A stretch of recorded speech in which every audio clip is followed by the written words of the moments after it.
It's a busy weekend of National Football League action as we have reached Week 14, and with that, it is time for another NFL breakdown. Hey everyone, Rob Wong, joined alongside by NFL columnist John Kryk. And John, let's begin with the New York Jets heading out to Buffalo, where the Bills are 9.5-point home favorites. They are, of course, looking to avenge that loss earlier this season. There's no possible way that the Bills can go 0-2 against the Jets this year, can there? Well, that's it. I mean, and I've said this a couple of times, only half jokingly in these videos this season, and that is sometimes you just have to look at it and go, is there really any way the Bills are going to go 0-2 against the Jets? And that's no slight against the Jets, who are a legit team this year. But I just don't see the Bills doing that and losing yet another division game, which they've been doing.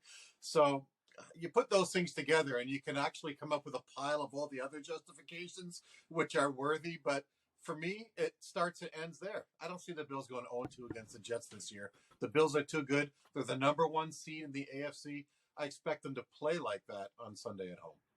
All right, let's move out to the West Coast, where the Tampa Bay Buccaneers will visit the San Francisco 49ers. The 49ers 3.5-point home favorites in this one, despite not having Jimmy Garoppolo, as he is done for the season with that broken foot. So Brock Purdy will make his first NFL start. Did look pretty good in relief last week as well. This, of course, also a return home for one Tom Brady. Of course, grew up a 49ers fan, so a lot of intrigue here. Who do you like in this matchup? Got to take the home team, got to take the team with a far better defense, and that would be San Francisco's. If Purdy had just gone out there, Brock Purdy, he was Mr. Irrelevant, right? The last pick of the draft this past April. If he had gone out there last week and really stunk it up, then I'd be going, maybe 10 or 15 points or 20 points would be enough, because that's probably all the Buccaneers would score.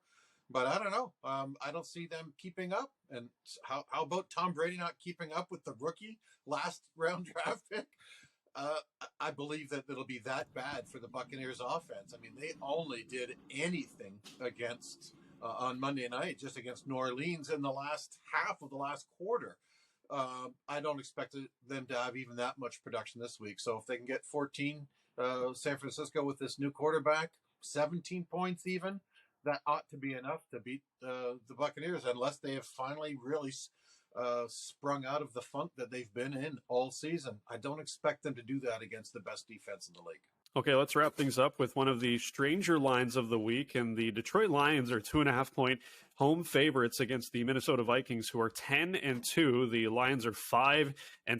This one definitely leaving a lot of people, myself included, scratching their heads. But what do you make of this line, and who do you like in this game? Detroit's playing well. They really have. They once, as soon as they hit rock bottom again, and I guess it was early October, when for I think 2 straight weeks they had the worst record in the NFL, worse even than Houston. They've played pretty well. I mean, they were close at times last year in some games, and close this year in their early losses. But now they're kind of putting it together, and they have a formidable rushing attack, a really good passing attack with Jared Goff and Amon St. Brown.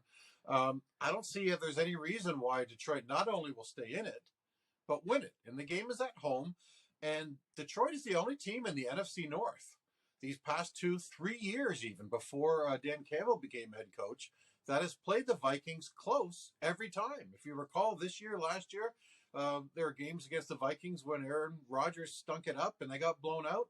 These Lions have hung with them. They've lost by 2 points, 2 points, 2 points, and 3 points in the previous 4 games against Minnesota. Why would there be no reason they couldn't do it again, especially now that they're playing better than they have in years?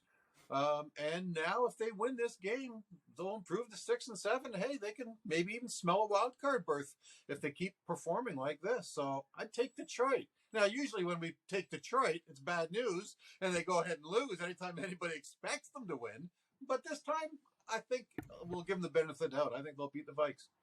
Yeah, it should be a great Week 14 in the NFL. For all of John's picks, you can sign up for his Kryk Slants newsletter and follow him on Twitter at John Kryk.